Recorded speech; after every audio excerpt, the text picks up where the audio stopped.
হ্যাঁ দুইটা এগুলো হচ্ছে আমাদের মেজারিং সিলিন্ডার। এই যে ছোট আছে, বড় আছে, এটা হচ্ছে আরো বড় আছে। মেজারিং সিলিন্ডারের কাজ হলো এটার গায়ে রিডিং লেখা থাকে, এটা দিয়ে আমরা কোনো কিছু মাপার জন্য হচ্ছে এটা এছাড়া কোনো কাজ নেই। ধরো আমার 100 ml পানি লাগবে, 500 ml 200 ml পানি লাগবে, আমরা পানি ঢেলে আমরা এটা দিয়ে মেপে এটার মধ্যে রাখবো। ঠিক আছে, এটা হলো এটার কাজ। এটা এই জন্য হচ্ছে মেজারিং সিলিন্ডার। ক্লিয়ার? এই মেজারিং সিলিন্ডার বিভিন্ন সাইজের আছে। তোমার মনে করো যে 10 ml দরকার, এটা তো 10 ml মাপা যাবে না, মাপা টাফ হবে, এটাতে সহজ হবে। এরকম বিভিন্ন সাইজের আছে। তারপরে আছে কমন সল্ট, এটা হচ্ছে আমাদের কমন সল্ট, সোডিয়াম ক্লোরাইড, যা আমরা ভাত তরকারির সাথে আমরা খাই। তারপরে আছে বিকার, বিকার তোমরা এই যে বিকার, এই যে বিভিন্ন সাইজের বিকার আছে, ছোট আছে, বড় আছে। বিকার, বিকার কেন নাম হয়েছে? এই যে এটা এখানে আমাদের প্র্যাকটিক্যাল ক্লাসে টাইম আছে না?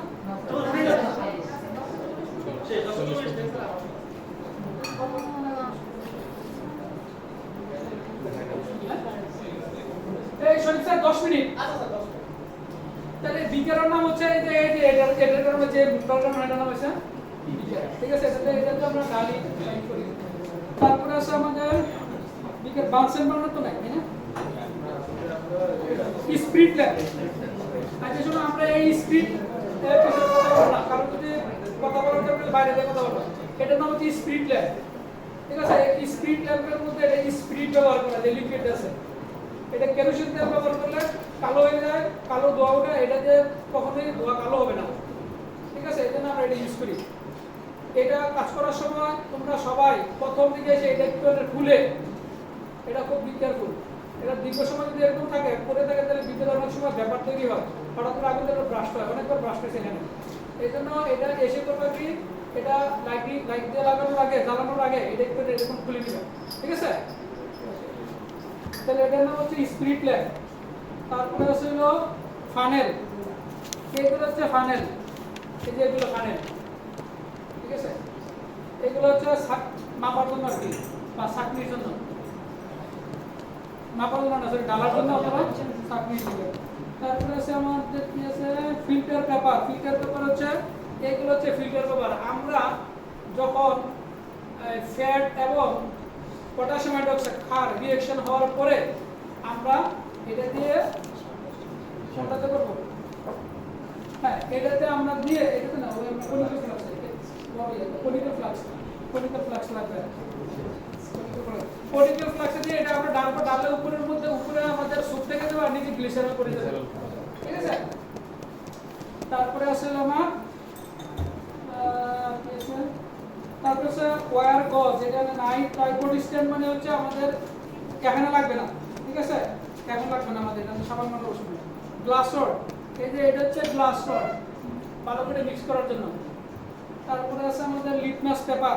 লিটমাস পেপার আছে, আমরা লিটমাস পেপার আমরা এটা কি অ্যাসিডিক সলিউশন নাকি ক্ষারীয় সলিউশন নাকি বেসিক, এটা দিয়ে আমরা টেস্ট করব।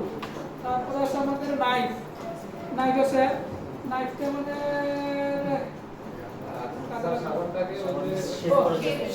সাবানটাকে শেপ সুন্দর পাল্টে কেটে এগুলো হলে একটা শেপ দেওয়ার জন্য হচ্ছে আমার এরিয়া নাইফ লাগবে। তারপরে 20% সোডিয়াম হাইড্রোক্সাইড, আচ্ছা এটা ওনারা অলরেডি এটা বানিয়েছেন 20% সোডিয়াম হাইড্রোক্সাইড সলিউশন। হ্যাঁ, এটার মধ্যে 20 গ্রাম এই যে সোডিয়াম হাইড্রোক্সাইড এটাতে যোগ করেছে সোডিয়াম হাইড্রোক্সাইড, আর 80 ml পানি যোগ করে এটা তৈরি করেছে কোকোনাট অয়েল। আচ্ছা কোকোনাট অয়েলকে নিয়ে এসে দাও, ছোট্ট অল্প ইয়া। ঠিক আছে, দেখ আবার সবাই নিয়ে এসে 50টা নিয়ে এসে, সিএল নিয়ে এসে একটা। তাহলে এটা একটা আমরা ট্রাই করি, কোকোনাট অয়েল সবচেয়ে ভালো হয়, সুন্দর হয়। যেহেতু এটা প্র্যাকটিক্যাল ক্লাস, আমার মনে কোকোনাট তেলকে দেখাইতে পারলে বেটার। এটা না চাইলে স্যার কি করে লেখা যাবে। তাহলে এখন আমাদের এটা কি দেবে, সবেন তেল তো হবে না, হবে বাট মানে এটা শক্ত হয় না, সব সমস্যা এটা সানফ্লাওয়ার দিয়ে আমরা দেখতে দিই, সানফ্লাওয়ার দিয়ে হয় না, ভালো হয় না। আচ্ছা শোনো, আপনি একটা কাজ করবেন, শরীফ স্যারের ক্লাস শুরু হয়ে গেলে এটা কি একদম ভালো হয়ে যাবে না? সিয়ার বলে সিয়ার আগে থেকে আগে স্টার্ট করতে হবে। সিয়ার সাহেব সিএল আগে থেকে বলতে হবে। কি ক্লাস